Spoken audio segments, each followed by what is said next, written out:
आप लोगों को बहुत बार बताया जा चुका है कि जीव का परम चरम लक्ष्य श्री कृष्ण प्राप्ति है और वो श्री कृष्ण प्राप्ति रूपी लक्ष्य एकमात्र भक्ति से ही प्राप्त हो सकता है।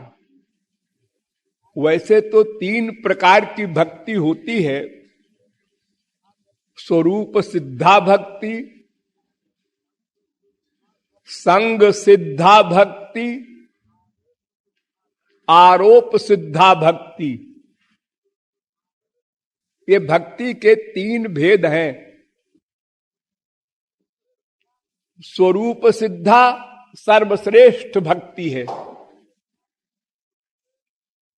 उसमें केवल श्याम सुंदर के सुख के लिए ही निष्काम प्रेम होता है।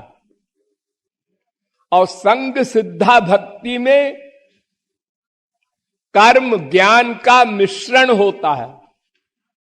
कर्म भी करे, वर्णाश्रम धर्म का भी पालन करे, साथ साथ में श्री कृष्ण भक्ति भी करे। अर्थात मन से श्री कृष्ण भक्ति करे और इंद्रियों से वर्णाश्रम धर्म का पालन वेद विहित करे। यह संग सिद्धा भक्ति है, ये निम्न कक्षा की है। और आरोप सिद्धा भक्ति मध्यम कक्षा की है, जिसमें श्री कृष्ण को अपने कर्मों का फल समर्पित करते हुए भक्ति करना होता है। तो आप लोगों को स्वरूप सिद्धा भक्ति का उपदेश दिया जाता है,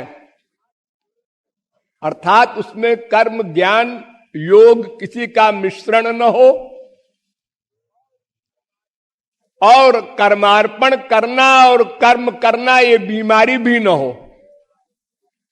केवल श्री कृष्ण भक्ति, विशुद्ध भक्ति, कोई कामना नहीं, निष्काम भक्ति, वही आप लोग कर रहे हैं। 9 प्रकार की भक्ति है वो, 9 प्रकार की। उसमें प्रमुख 3 भक्ति है, श्रवण, कीर्तन, स्मरण। इन तीनों में भी सबसे प्रमुख स्मरण भक्ति। नंबर 2 कीर्तन भक्ति, नंबर 3 श्रवण भक्ति। इस समय आप लोग श्रवण भक्ति कर रहे हैं, सुन रहे हैं भगवत विषय। जब आप लोग नाम गुण लीला का गान करते हैं वो कीर्तन भक्ति है, और जब आप भगवान का स्मरण करते हैं मन से, वो स्मरण भक्ति है। तो केवल स्मरण भक्ति करो, चाहे स्मरण प्लस कीर्तन दोनों मिलाकर करो, लेकिन स्मरण भक्ति अवश्य हो। स्मरण भक्ति के बिना कोई भक्ति लक्ष्य को नहीं दिला सकती, भगवान से नहीं मिला सकती। ये सब बातें आप लोगों को बहुत बार समझाई जा चुकी हैं। ये तो दवा है, औषधि है, इसके खाने से भव रोग समाप्त हो जाएगा। लेकिन परहेज भी बहुत आवश्यक है। कोई डायबिटीज का मरीज पेट भर मिठाई खाए, चीनी खाए और डायबिटीज के रोकने की गोली और इंजेक्शन भी ले, इंसुलिन, वो काम नहीं देगा। कमाना बड़ी बात नहीं है, गमावे ना ये बड़ी बात है। आप 1 करोड़ कमा के और चौरस्ते पर रखी आए, दूसरे दिन गए देखने, वहां कुछ नहीं था। ऐसे ही होता है कुसंग, दोष। इतना बड़ा शास्त्र वेद का विद्वान अजामिल, जिसके लिए भागवत में लिखा है जितेंद्रिय, मन पर कंट्रोल करने वाला, सदाचारी, और एक क्षण के कुसंग ने उसको इतना बड़ा पापी बना दिया, इतना बड़ा संसारासक्त बना दिया कि हमारे हिंदुओं के इतिहास में एग्जाम्पल बन गया, उदाहरण बन गया। तो जो गड़बड़ी करने वाली चीजें हैं, भक्ति में बाधक हैं, उनको समझना और उनका पालन करना, ये भक्ति करने से भी अधिक आवश्यक है। वो दो प्रकार का बाधक तत्व होता है। एक का नाम तपूयाचरण और एक का नाम आध्यात्मिक तुष्टि। बहुत ध्यान से सुनो, हम डिटेल नहीं करेंगे। तपूयाचरण और आध्यात्मिक तुष्टि, ये दो दोष ऐसे हैं जो भक्ति में सबसे बड़े बाधक हैं। हमको श्री कृष्ण के पास नहीं जाने देती, ये बीच में ही टांग खींच लेते हैं। तो कपूयाचरण 3 प्रकार का होता है। जिह्म भाव, अमृत भाव, माया भाव, ये 3 प्रकार का कपूयाचरण होता है। जिह्म भाव किसे कहते हैं? मन में कुटिलता हो और आप श्री कृष्ण भक्ति कर रहे हैं, और ठाकुर जी का सिद्धांत है मोहि कपट छल छिद्र न भावा। हमारी प्राइवेसी जो है ना, वही हमको बर्बाद कर रही है। हम लोग जब सोचने लगते हैं अकेले में हम जो सोच रहे हैं कोई नहीं जानता। बीबी के खिलाफ सोच रहे हैं बीबी के पास बैठ के, बाप के खिलाफ सोच रहे हैं बाप के पास बैठकर, गुरु के खिलाफ सोच रहे हैं गुरु के सामने बैठकर। आदत पड़ी हुई है तमाम जन्मों की, उसको हम प्राइवेसी कहते हैं। सबसे प्राइवेट बात केवल अपने आप हम जानते हैं।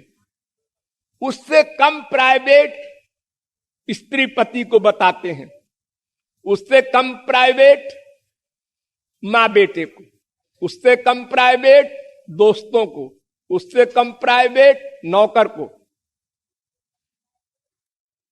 यानी जो साधारण बात है वो नौकर जाने, जो और खास बात है वो दोस्त जाने, उससे भी जो खास प्राइवेट बात हो वो मां बेटे जाने, घर की बात। और उससे भी जो प्राइवेट हो वो स्त्री पति आपस में जाने, मां बाप से भी छुपा दे। और जो सबसे प्राइवेट हो वो स्त्री पति से छुपा ले, पति स्त्री से छुपा ले, वो है असली प्राइवेसी। लोग अपने गुरु के सामने कहते हैं महाराज जी आप तो अंतर्यामी हैं। अच्छा मैं अंतर्यामी हूं, हाँ, और बोल जाते हैं झूठ। वो गुरु बेवकूफ अगर है, वाकई गुरु नहीं है, तो फूल जाता है हमको गुरु तो माना ठीक है, तो बात चाहे जो कुछ हो, हमसे क्या मतलब। और जो वास्तविक गुरु है वो मन में कितना दुखी होता होगा ये सुन के कि देखो ये मुंह से तो बोलता है कि आप अंतर्यामी हैं और हम ही से झूठ बोल रहा है, कपट की बात कर रहा है, भीतर कुछ है उसको छुपा रहा है। ऐसा है कि ऐसा है कि ऐसा है, महाराज जी से नहीं बताना। हाँ, महाराज जी ने तुमको बता दिया, तुमने बताया क्या? नहीं तो जरूर बताया, तभी तो महाराज जी ने हमसे डांटा हमको। दूसरा अपराध, अपराध पर अपराध, अपराध पर अपराध हम लोग करते जाते हैं, और फिर उधर हरे राम और भक्ति भी करते हैं, आंसू भी बहाते हैं श्री कृष्ण के लिए, सब मटिया मेट हो जाता है। ये मन की कुटिलता, ये जिह्म भाव है, ये छोड़ना होगा। नंबर 2, अनृत भाव। ये क्या है? अपने दोष को छुपाना, अपने को अच्छा कहलवाने का प्रयत्न करना, लोग हमको अच्छा समझें, इसके लिए क्या बोलना चाहिए, क्या करना चाहिए, सोचता है, प्लान बनाता है। इधर से दान करो, उधर से गठरी चुराओ, दोनों काम करो एक साथ, तो लोग समझेंगे बड़ा दानी है। यानी अपने को अच्छा कहलवाने की चेष्टा करना, प्रयत्न करना, अच्छा बनने का प्रयत्न नहीं करता। जो अपने अच्छे अच्छे गुण हैं, कभी मान लो कोई गुण अच्छा भी हो गया, वो तो बता देगा लोगों से। और जो हमारे अंदर दिन भर दोष है, वो छुपा लेगा। दोष को छुपाना, अपने को निर्दोष, निष्पाप, भक्त कहलवाने का प्रयत्न करना, ये अनृत भाव है। जोर से शोर कर रहा है कीर्तन में, रोने का, और मालूम पड़ता है गोपी भाव का महापुरुष है। कंट्रोल करो, भाव पर कंट्रोल करो, आउट न करो। तीसरा है माया भाव। वो क्या है? लोक रंजन, संसार को खुश करना, पब्लिसिटी जिसे कहते हैं, अपना प्रचार करना झूठा। तो ये 3 है कपूयाचरण, इनको छोड़ना होगा। कान खोल कर सुन लीजिए, छोड़ना होगा। आज छोड़ो या करोड़ों जन्म के बाद छोड़ो, एक दिन छोड़ना होगा, अन्यथा श्री कृष्ण भक्ति नहीं मिल सकती, गुरु कृपा नहीं मिल सकती। सर पटक के मर जाओ, करोड़ों जन्म आंसू बहाओ, लेकिन ये गमाना, अंतःकरण में ये गंदगी भी ला रहे हो और उधर से साबुन भी लगा रहे हो, तो साबुन लगाने का क्या परिणाम होगा? साबुन लगाने का मतलब ये कि गंदगी ना ऊपर से फिर आवे, उससे बचो। कम से कम आवे, फिर और कम हो जाए, फिर और कम हो जाए, फिर समाप्त हो जाए, ये प्रयत्न करो। तुम तो उल्टा कर रहे हो, लापरवाह हो रहे हो।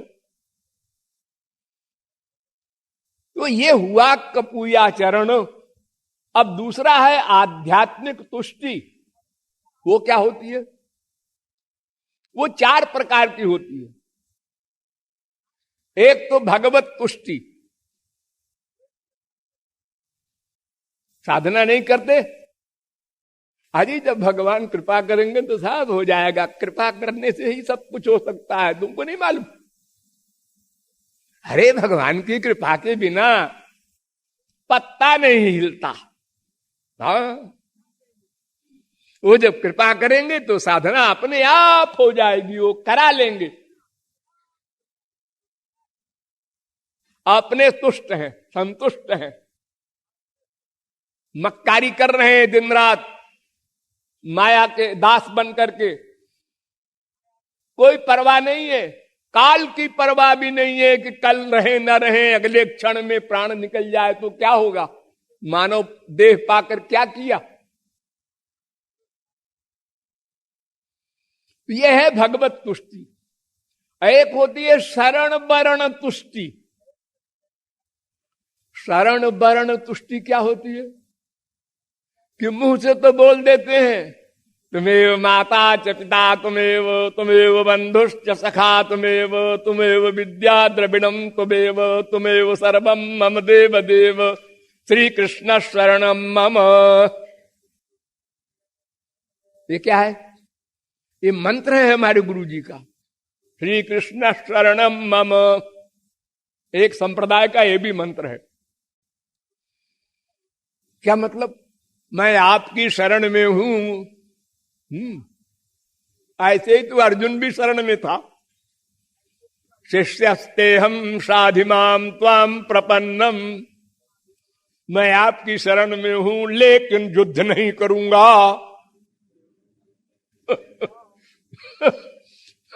ऐसे ही हम भगवान की और गुरु की शरण में जाते हैं। आपकी शरण में है लेकिन आपकी सब आज्ञा नहीं मानूंगा, जो हमारे मन के मुवाफिक होगी उतना मानूंगा, बाकी तो हटा दूंगा। ये तो अपनी आज्ञा मानना हुआ, तुम गुरु और भगवान की आज्ञा कहां मान रहे हो? तो शरण वर्ण तुष्टि में मुख से शाब्दिक शरणागति करे और अंतःकरण समर्पित न हो, मन बुद्धि समर्पित न हो, तो वो शरण वर्ण तुष्टि है। ये मन बुद्धि को ही तो शरण करना है।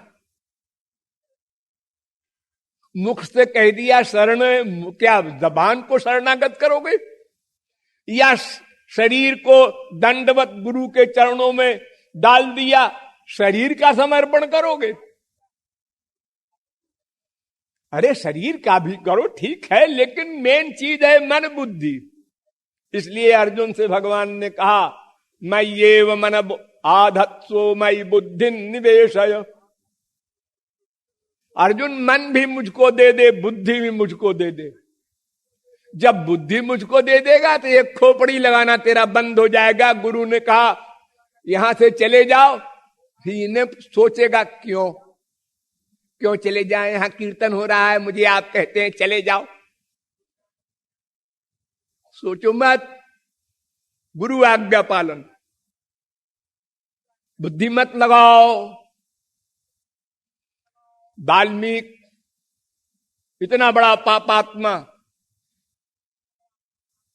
जब उसको गुरु ने कहा मरा मरा कहते रहो जब तक मैं लौट के ना आऊं, तो उसने बुद्धि नहीं लगाया, गुरुजी आप कब लौट के आएंगे, किस महीने में, किस साल में ना। ये मरा मरा कहने से होगा क्या गुरुजी?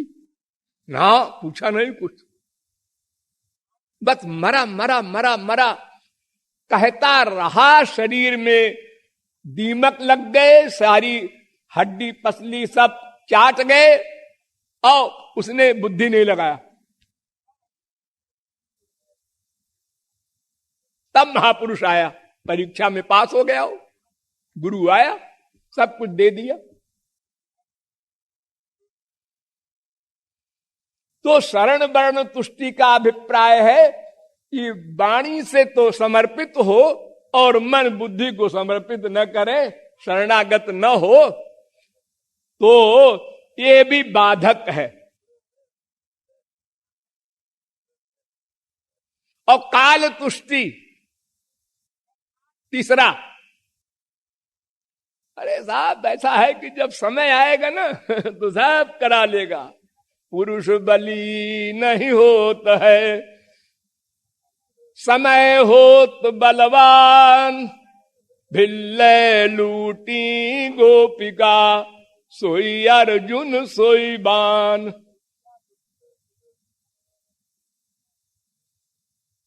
जब समय आएगा तो वो करा लेगा हमसे। बड़ा समय बलवान होता है, काल से कोई नहीं जीत सकता।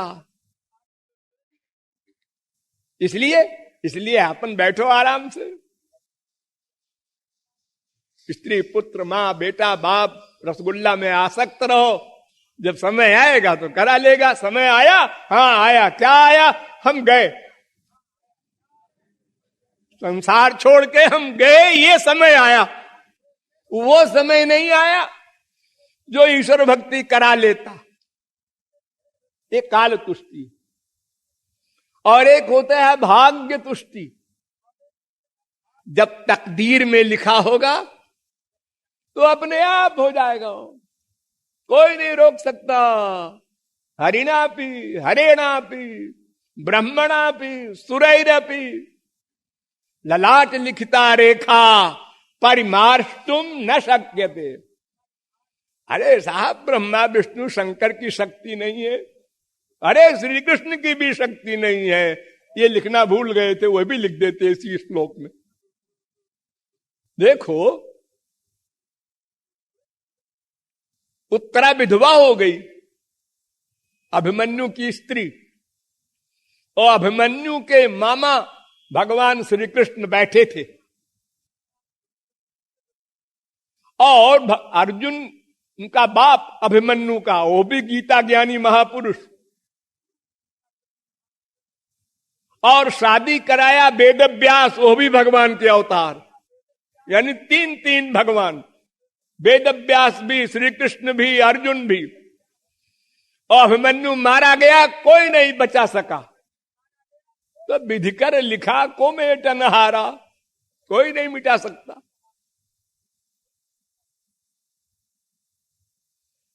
इसलिए अपना आराम से बैठो। अरे बाबा, लोगों को क्या है, इनका काम धाम तो कुछ ही नहीं, ऐसे ही बकबक करते रहते हैं, भजन करो भजन करो भजन करो। अरे हमारे बाल बच्चे हैं, उनको हम संभालें, उनकी चिंता करें। अभी तो एक एक बच्चे को 10-10 लाख का प्रबंध किया है, 10-10 करोड़ का जब तक न हो जाए तब तक हम भला चैन से बैठेंगे? बाबा जी के कहने में आ जाए, बस 24 घंटे राधे राधे बोलो। अरे राधे राधे बोले कि दिमाग खराब है क्या हमारा? हम तत्व को जानते हैं, भाग्य जब होगा तब करा लेगा। ये 4 प्रकार की तुष्टि है, आध्यात्मिक तुष्टि कहते हैं इसको। ये बीमारी जिसके दिमाग में भर गई, सो परत्र दुख पावई, सिर धुनि धुनि पछताए, काल ही कर्म ही ईश्वर ही मिथ्या दोष लगाए। इस प्रकार ये दोष लगा करके भाग्य भगवान आदि के ऊपर आत्महत्या करता है, आत्मा का सर्वनाश कर रहा है, क्योंकि मानव देह छिन जाएगा। मानव देह को छोड़कर बाकी योनियों में साधना भक्ति हो ही नहीं सकती। गया।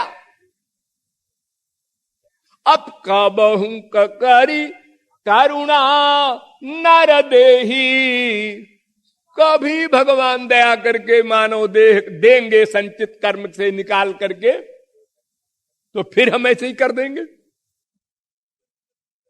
2 दोष से युक्त हो जाएंगे, कपूयाचरण या तो आध्यात्मिक तुष्टि। तो हम भक्ति कैसे करेंगे? और अगर साथ में भक्ति करते भी हैं और इन दोषों से नहीं बचना चाहते या जानते ही नहीं इन दोषों को, तो भक्ति करते रहो। एक अंधा रस्सी बट रहा था, रस्सी, बहुत गरीब था। अब अंधा क्या करता बेचारा, और गांव में रस्सी बटते हैं हाथ से। ये धान का जो पेड़ होता है, पैरा कहते हैं उसको, उसकी रस्सी बनती है। तो रोज अपना रस्सी बटा करता था, उसको बेच के खाना खाता था। एक दिन वो रस्सी बनाता गया और पीछे भैंस बैठी थी, उसको पता नहीं था, बेचारा अंधा था, वो उसको खाती जाती थी। अब उसने अपना गणित लगाया, 15 फुट रस्सी हो गई, अब आज का खाना हमको पूरा हो जाएगा। अब वो 15 फुट का 14 फुट तो खा गई वो भैंस। जब उसने रस्सी को बटोरने का प्रयत्न किया तो 1 फुट की रस्सी उसको मिली। अरे कहां गई रस्सी बाकी सब? भैंस खा गई। तो इसी प्रकार हमारे इस संसार में भी बहुत से लोग बहुत पैसा कमाते हैं। उनसे पूछो सारे जीवन में तुमने कितना कमाया? सारे जीवन में 50 लाख तो कमाया होगा कम से कम। अच्छा, और जो स्वयं बीमार पड़ गए, ऑपरेशन के लिए 1 लाख चाहिए था तो 1000 भी नहीं निकला, बल्कि कर्जदार हो गए। आमदनी कम, खर्चा अधिक। देखो हमारे इस भारतवर्ष में 500 रुपया महीना कमाने वाला भी है जिसकी पूरी फैमिली है। वो कहता है महंगाई है, बड़ी मुश्किल होती है। 1000 रुपया कमाने वाला भी है, बड़ी मुश्किल है, महंगाई है। 2000 कमाने वाला भी है, 10,000 कमाने वाला भी है, 25,000 कमाने वाला भी है। सब यही बोलते जा रहे हैं, बड़ी महंगाई है, बड़ी परेशानी है। ऐसा क्यों? जितना जितना पैसा आता है उतनी उतनी कामना बढ़ती जाती है और सब रुपया उसी में समाप्त हो जाता है। अरे भाई साधना में नहीं आए, महाराज जी पैसा ही नहीं था तो किराया तक को कैसे आते? ये ऐशो आराम के सामान में ये पैंट है, ये साड़ी है, कितने की है? गरीब आदमी 100 रुपए की पहने हैं, एक 200 की, एक 500 की, एक 1000 की, एक 4000 की। ये 4000 की साड़ी क्यों पहनते हो भाई? क्यों पहनते? अरे हमारी आमदनी है ऐसी। फिर ये क्यों कहते हो बड़ी मुसीबत में पड़े हैं, महंगाई है? अरे अपना खर्चा कम कर दो, हम बढ़ाते जाते हैं उसी प्रकार से। इसलिए भक्ति करने के साथ साथ भक्ति में जो बाधक तत्व मैंने बताए उनको मस्तिष्क में रखो और उनसे बचो। हम ये नहीं कहते हैं कि तुरंत छोड़ दो, वो कोई तौलिया नहीं है ए फेंक दिया, ऐसा नहीं होगा। इसके लिए अभ्यास करना पड़ेगा। डेली सोचो, सोते समय 2 मिनट, आज हमने क्या दोष किया, क्या क्या गलत सोचा, शरणागति के खिलाफ, भक्ति के खिलाफ बाधक तत्व को कौन कौन हमने अपनाया, ये गमाया, अपनी हानि किया। और फिर दूसरे दिन सावधान रहो, आज ये गड़बड़ नहीं होने पाएगी तो कम हो जाएगी गड़बड़, तीसरे दिन और कम हो जाएगी। अरे पढ़ाई करते हैं आप लोग, जितने यहां बैठे हैं 99% पढ़े लिखे लोग हैं। कैसे किया पढ़ाई? पहले ही दिन तो नहीं आप हो गए काबिल हिंदी के, इंग्लिश के, किसी लैंग्वेज से। धीरे धीरे धीरे धीरे गड़बड़ी अपनी, अशुद्धि अपनी शुद्ध करते गए। एक दिन विद्वान हो गए, हाई स्कूल है, इंटर है, बीए है, एमए है, पीएचडी है, सब डिग्रियां ले लिया आपने। जब आप पहले पहले स्कूल में गए थे तो डिग्री शब्द लिख भी नहीं सकते थे। तो उसी प्रकार अभ्यास करना होगा। जैसे आप श्री कृष्ण भक्ति का अभ्यास करते हैं, 1 घंटा 2 घंटा 4 घंटा साधना करते हैं, ऐसे ही ये भक्ति के बाधक दोषों को भी हटाने का प्रयत्न करते रहें, गड़बड़ी से बचने का भी प्रयत्न करते रहें। तो दिन दूनी रात चौगुनी उन्नति हो और आप ये रियलाइज करें, हाँ अब तो बड़ा परिवर्तन लग रहा है। अब तो कोई छोटी मोटी गाली देता है तो फीलिंग नहीं होती, और पहले तो ये हालत थी कि कोई कहे बेवकूफ, आग लग जाए अंदर, को बेवकूफ कह दिया। सचमुच मैं तो बेवकूफ हुई, सर्वज्ञ ज्ञानी महात्मा परमात्मा तो नहीं हूं। ठीक तो कहा इसने। अब तो ये फीलिंग होती है। क्रोध अधिक नहीं आता, कम हो जाता है। शंकराचार्य के पास एक शास्त्र वेद का विद्वान गया और उसने कहा, महाराज हमको शिष्य बना दो। उन्होंने कहा हाँ हाँ ठीक है, लेकिन जरा अभी गड़बड़ ज्यादा है, इसको निकालो। तो शिष्य बनाओ तुमको, कूड़ा कचरा सब निकालो अंदर वाला, काम क्रोध लोभ मोह सभी हटाओ। कहां डालें बीज हम? बर्तने नहीं ठीक है, ऊसर में धान का बीज नहीं जमता, उसके लिए खेत बनाना होगा, उपजाऊ जमीन होनी चाहिए। फिर उसके बाद साधना करो, जाओ भक्ति करो। साल भर भक्ति किया उसने, फिर आया तो उससे एक भंगिन को बुलाया और भंगी से कहा देखो ये आ रहा है ना पंडित उधर से। हाँ हाँ, तो झाड़ू लगाते लगाते जरा उसकी तरफ धूला उड़ा देना। वो पंडित आ रहा था, उससे झाड़ू उधर मार दिया और पंडित जी के ऊपर झाड़ू की धूला पड़ गई। अंधा है, दिखाई नहीं पड़ता, और गाली 50 दे डाला उसको। फिर आए शंकराचार्य के पास, महाराज साधना करिया है 1 साल। उनका क्या करिया है, तो अभी लोगों को खाने दौड़ते हो। ऐसे साधना नहीं होती। फिर जाओ करो, फिर करके आए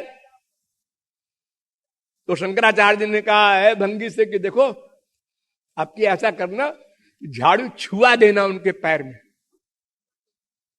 वो गंदी झाड़ू उसने छुआ दिया, फिर वही गुस्सा। उन्होंने कहा अभी ठीक नहीं है, जाओ। तीसरी बार आए और भंगिन ने फिर वही व्यवहार किया। भंगी ने तो चरणों में पड़ गए। भंगी देवता, तुमने बड़ी कृपा की और हमको तुम्ही ने तो शुद्ध बनाया। फिर शंकराचार्य ने कहा अब आओ बैठो, सुनो ब्रह्म क्या है। तो गुरु क्या करेगा? करोड़ों जगत गुरु का बाप मिल जाए तुमको, क्या दे देगा जब तुम नहीं सोचोगे कि हमें दोष निकालना है, हमें ये सब गड़बड़ी निकालना है, तब शरणागति होगी। शरणागति का अभिप्राय ये है कि हृदय में केवल हरि गुरु हो, माइक गड़बड़ी कोई ना हो। जितनी मैंने दोष बताए इनको निकालते चलो और भक्ति को बढ़ाते चलो, तभी भक्ति बढ़ेगी। ये जो पढ़ते हो ना, सुनते हो, प्रतिक्षण वर्धमानम, प्रतिक्षण बढ़ती जाती है भगवत भक्ति, और संसार की भक्ति घटती जाती है। भगवत भक्ति बढ़ती जाती है क्योंकि दोष निकलते जाते हैं, और संसार का अटैचमेंट पहले बहुत अधिक, फिर कम, फिर कम, फिर खत्म। फिर वही पति कहता है बीबी से, क्या हमको बीबी मिली, भाग्य में ऐसी लिखी थी, चंडी भद्रकाली, खाने दौड़ती है। ऐसे ही स्त्री पति को कहती है मन में अपने, और कोई कोई लड़ाई में अपने आप साफ साफ कह देती है। फिर खूब गुत्थम गुत्था होता है वगैरह वगैरह, आप लोग जानते हैं। तो संसार का प्रेम घटता जाता है, भगवत प्रेम बढ़ता जाता है, लेकिन शर्त यह है कि ठीक ठीक साधना हो, जैसा मैंने बताया, स्मरण युक्त, और ठीक ठीक दोष का निराकरण हो।